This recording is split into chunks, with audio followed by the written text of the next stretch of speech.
Welcome to Worldview for the week ending Friday the 25th of January 2013. I'm Denis Campbell. Each week we strive to bring you a more in-depth view of the stories the mainstream media may only have mentioned in passing to expand your view of what is happening in the larger, broader world that affects us all. We're honored to have this week as guest Kendal Sheets, the author of the book of Mormon, Book of Lies. Kendal is here in the wake of the release of the Scientology Church Expose by Lawrence Wright last week. He's going to talk about how both churches revolve around strong personalities and fight very hard to suppress anyone who might leave them or speak ill of their structure and work.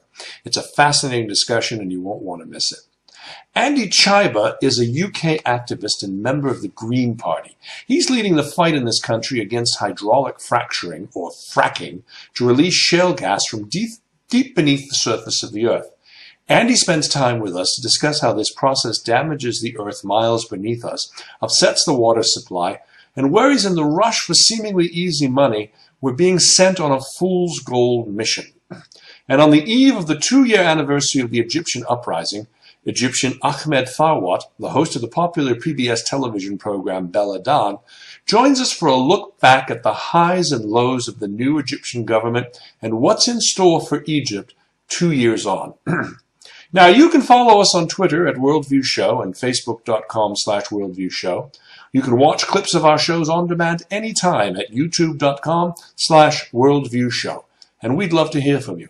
Our email address is worldviewshow@gmail.com. We begin tonight with our top stories. Scientology, the religion created by science fiction writer L. Ron Hubbard in the USA, has many supporters and detractors. There was an explosive book released by the journalist Lawrence Wright last week where he interviewed dozens of current and former church members to connect the dots of what he characterizes as a cult. Among them was the prominent film director Paul Haggis, who spoke at length with Harry Smith on NBC News' Rock Center with Brian Williams about life in the Scientology religion, making him the highest profile person to ever leave that church. Now, during the recent U.S. presidential campaign, the topic of Mitt Romney's religion was briefly discussed, but often swept quickly under the rug by the campaign, or as in the unfortunate case of MSNBC's Lawrence O'Donnell, who was forced to apologize by his corporate masters for, quote, going too far, close quote. Now, I wrote a book on the subject called Magic Underwear in the Situation Room because as a journalist, it seems strange to me that during the campaign, evangelical Christians, the group any Republican presidential candidate needs to secure a victory in the election, never, ever raised a concern about the Republican Party's candidate, Mitt Romney. Evangelical Christians across the nation were on record firmly declaring that the Church of Jesus Christ of Latter-day Saints, or the Mormons, were a cult. And the questions I raised had to do with the constitutional tenets of the separation of church and state. And some attacked me for going there by saying, well, John F. Kennedy was Catholic, and people worried in 1963 that he would take orders from the Pope.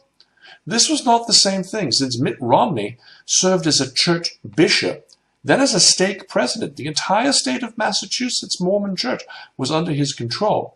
And he was so senior in the church that he was able to use that church's tax-exempt status for nearly a decade to shield his personal investment income from taxation.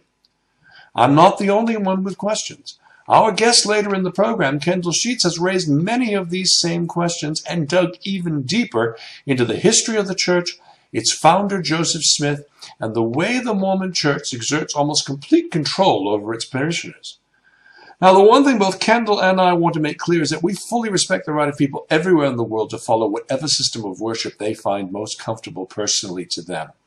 Our concerns were not with any faith, rather the way in which it was practiced to bring power to church leaders and systematically destroy anyone who wished to either leave or publicly disagree.